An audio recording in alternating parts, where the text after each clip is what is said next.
Hi guys! Ituturo ko sa inyo kung paano mag-add ng mixed fractions. Wala nang intro-intro, tara! Para ma-add natin yung mixed fractions, ang technique lang dito guys is sa denominator, lagi itong multiply. Tapos kapag dito sa numerator, lagi itong magpa-plus. Ayan. So, i-compute na natin. So, 2 times 4, 8. 8 plus 1, 9. So, ito yung numerator natin. Tapos, kakopy lang natin yung denominator. Tapos dito guys, sa second mix numbers natin, so same lang dito yung ginawa natin. So 3 times 8, 24, plus 2, 26. Copy lang natin yung denominator. So dito guys, kukunin lang natin yung LCM nila. So ang ibig sabihin ng LCM is least common multiple. So para makuha natin yung LCM, kukunin natin sa kanila yung denominator. So, times lang natin yung 2 times 3 is equals 6. So, ito yung kanilang LCM. Tapos, ito yung magiging denominator niya. So, ang next step natin dito is kailangan natin mag-cross multiply, no? So, dito, i-cross multiply natin ito. Ito muna. So, 9 times 3, 27. Tapos, yung sumunod na i-cross multiply natin is ito.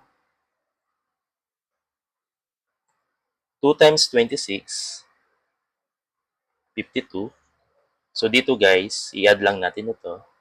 27 plus 52 is equals to 79. Okay? Tapos, copy lang natin yung denominator. So, ito guys, ang goal natin is gawin natin itong mixed numbers.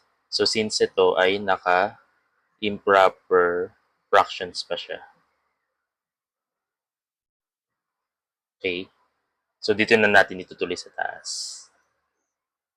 Ayan. So, dito, i-divide natin yung 79 divided by 6. Okay? Para makuha natin yung mixed numbers. Okay. 7 divided by 6. Okay. 1. 1 times 6.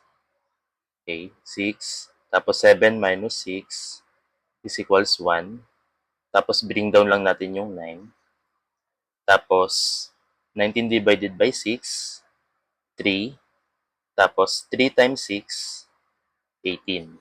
So 19 minus 18. 1. So, dito guys, kukunin natin yung quotient, yung 13. Tapos, yung remainder niya, yung 1, ito yung numerator. Tapos, kukunin natin yung denominator, which is yung divisor.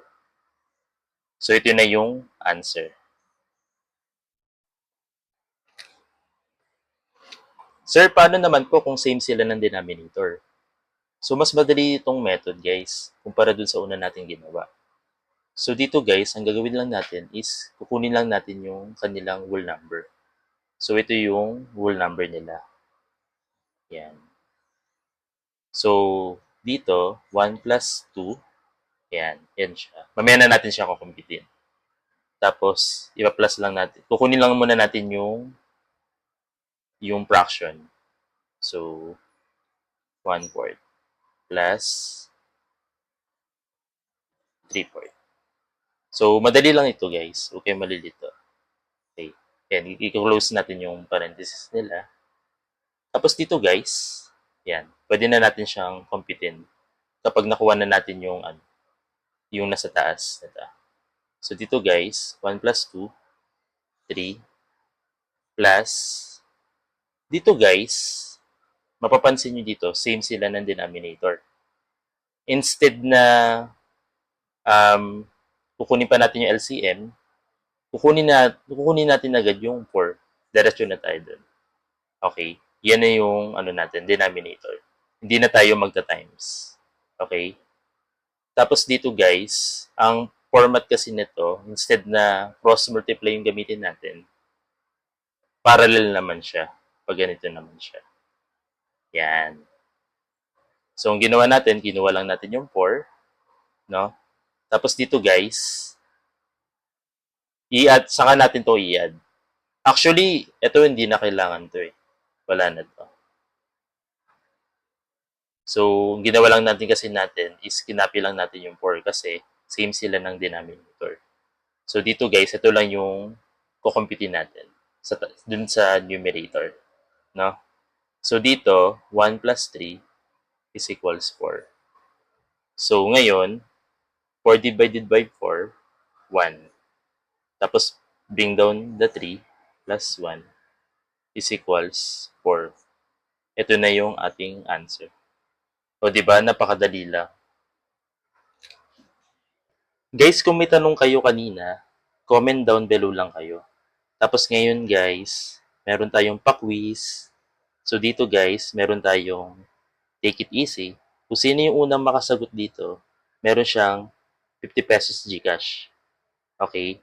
So send nyo lang yung sagot nyo dito sa ating video.